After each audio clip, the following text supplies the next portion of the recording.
Hello and welcome to a Star Citizen 3.18 State of the Game, or PTU. It's the 22nd of February, so we are looking at the current build as of that date. Cloud Imperium are no longer adding features to the build, it appears, nor do they appear to be doing any tweaks at the moment. So it's almost entirely bug fixing with each of these PTU patches from this point on. It is open to all backers, it's open PTU, it's also open to all regions that are normally available, and Cloud Imperium have stated that it's in the home straight of getting to that live build, but we don't know exactly when that live build will hit, mainly because of the current PTU build's blockers. I also like to apologise for the fact that I have quite a bad cold, and you might be able to hear that in my weird voice today. 3.18 has added a huge amount of gameplay and features to the world of Star Citizen. So the patch adds amazing gameplay with salvage hull stripping, both by hand and either in the Reclaimer or Vulture, which is obviously new for the patch as well. The minor crafting options in those ships are awesome as well. They allow you to build multi-tools or multi-tool attachments with the little dispensaries in the back of the ships. It's a shame that the gravity tool is required for doing any meaningful form of salvage in a ship though. The cargo refactor is pretty basic at this stage, just making sort of commodity cargo physicalized and movable in one SU boxes with the tractor beam, sort of improving some of the economy stuff and kiosks. But this also opens up a load of new gameplay when you also combine it with the soft destruction system that's here, so you can have cargo persisting in a ship after the ship has been permanently disabled rather than fully exploded. It's great fun boarding ships as well that you've sort of like disabled. Players will survive when they go into the soft destruction state, NPCs won't, so you can occasionally safely board ships, and then other times when you've fought players, not so safely, and there'll be proper boarding actions. The big changes around sort of security post Korea, prisons, and the lore tweaks have sort of left the game in a much better state as well, and focused PvP and criminal gameplay into some specific zones more. And although it's not entirely true, there's still going to be pirates and sort of now with boarding actions and self-destruction and cargo acquisition, going to be an interesting sort of place to see how the world evolves. The additional missions and locations are all great. The Orison platform missions, making use of the Siege of Orison area when it's not on that event. This allows for quick and easy access to some fun FPS missions. Racing and the time trials are really going to get players that want to race involved with the persistent universe in a meaningful way, and there's loads of race courses there. I think it's 6 or 7. And there are loads of other bits. Sand caves, many a new river, arena commander updates, a slew of new outposts. It's the most monumental and content-full patch we've had since 3.0. Also, the new events, so Jumptown 2.1, which is sort of an evolved version of Jumptown, and Xenothreat with all the new sort of 3.18 features. These events are really, really enjoyable. Even the Siege of Orison has changed a little bit because you can much more readily survive getting shot and the NPCs blowing up your ship because of the soft destruction system. When you're about to sort of get your William Marines out, it's not so, oh god, we're going to explode. It's, oh, the ship has become disabled. Hopefully we're not hurtling towards our deaths or we've missed a platform or something. So the latest PTU build is Star Citizen Alpha 3.18.0 PTU 8376002. CIG have abandoned the lettering system when they got to the Z patch, because normally it goes on to like AA and then AB, but now it's just a number denoting the patch.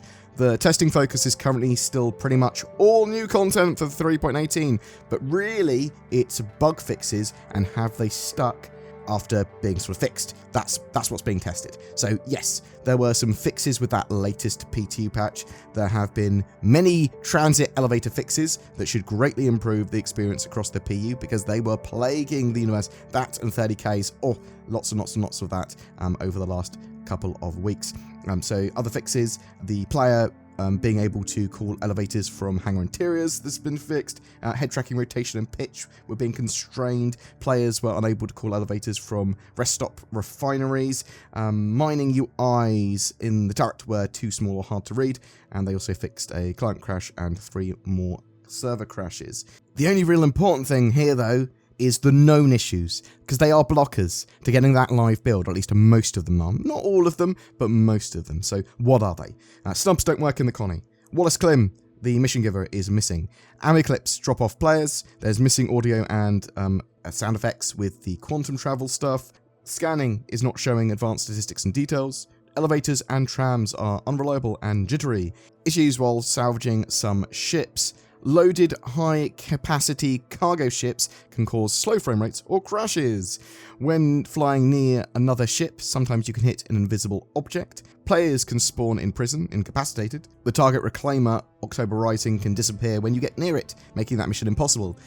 There are issues selling some of the cargo while a vehicle is stored. Selling large amounts of cargo at once will fail. Stolen cargo doesn't behave as stolen cargo. Occasionally, you will be unable to exit a ship's seat, although if you power your ship off and then power it back on, that does seem to actually fix that. Players can fall through elevators. Players are unable to call elevators from hangar interiors. When storing a ship, the ASOP terminal will set status to claim instead of retrieve sometimes. Beyond this, the last few builds of 3.18 on the PTU have been incredibly crashy and 30KE, and Cloud Imperium have been deploying hotfixes for this. It's a lot less 30KE and crashy, admittedly now. I trawled through the forums to find issues that players were having with this build as well, so elevators, still a big issue. The reclaimer elevator, mega broken. Some ship and location elevators are reportedly working inconsistently, so accessibility to actually being able to move around the landing zones and get off a planet, you need that to be fixed. You just have to. Ships bought in-game can't be claimed after losing them on the ASOP terminals. That is really annoying, and if you want to sort of spend your money on, advancing in-game, well, they need to solve that, because otherwise you pretty much can't. There are all sorts of random AI issues, but when aren't there? There are various kiosk and terminal issues. They seem to sort of erratically work and break. Cloud Imperium is focused on fixing these issues rather than adding any more content, as I said. So you'll see a huge amount of movement on these bugs over the next couple of weeks, with a lot less bugs being added because Cloud Imperium aren't adding any new features, so hopefully when they fix these bugs they don't cause new bugs, but yeah, you should see them plow through this. The only real new feature that they're going to be adding is the Scorpius Antares. Now, admittedly, that ship has some interesting features, as it's a EMP/quantum sort of jammer/ ship of some kind. Like, I say that because we're not 100% sure how it's going to work. We're not sure if it's a jammer and a starer. Looks like it's just going to be a jammer. But hopefully that ship won't cause any additional blockers for a live release. Cloud Imperium are also aware that accessibility and stability might fall a little for this live release compared to what we have with 3.17.5, because they've said that 3.19 will be built on the 3.18 code because, well, there's a time constraint. They want to get 3.19 or a lot more features out the door. But 3.19 effectively being a 3.18.x patch now is to help dial in stability is one of the things, and to iron out even more bugs, because the addition of persistent entity streaming, but to also, to a less degree, the cargo factor, soft destruction and salvage, has caused a load of issues. It just has. Yes, we are on the home stretch for 3.18 being released alive, but it is literally down to when Cloud Imperium can solve the most problematic of those bugs and blockers. Hopefully, most of them, of which there are quite a few. I am roughly estimating the end of February, but much more likely now towards mid-March being the window for a live release. But as I said, it's just going to be done when it's done. We also know that 3.19 is planned to come before Fleet Week, which is normally at the end of May. So that's interesting as well. It's not going to be a particularly long 3.18 named cycle. Anyway, what do you think? Have you been playing Alpha 3.18 on the PTU? What's your experience with that and the latest patch? Are you keenly awaiting 3.18 to go to live? When do you think it will be in our hands? What are your thoughts? I'd love to hear from you in the comments below. Time for some shilling. The Tobii Eye Tracker 5 is on sale again until the 6th of March. This gives you native high-precision head and eye tracking in Star Citizen. Very cool for general immersion, for combat both in ship or on foot. They are absolutely fantastic pieces of kit, and both Zin and I have one. Use the links below to grab one for 15% off or to find out more. That's the last chevron locked in, Mr. Daniel Jackson, who is legally distinct from any doctors of the same name. We've done it. We've connected to another world. Daniel Jackson, we're being hacked through the gates to the stars, which is also legally distinct from any other gates that travel to the stars. We should have got NordVPN, Daniel Jackson. We would have been able to browse the internet safely, accessed our favourite content on Netflix, and we would have been able to have privacy. We would have had less of these Egyptian-looking snake people attacking us too.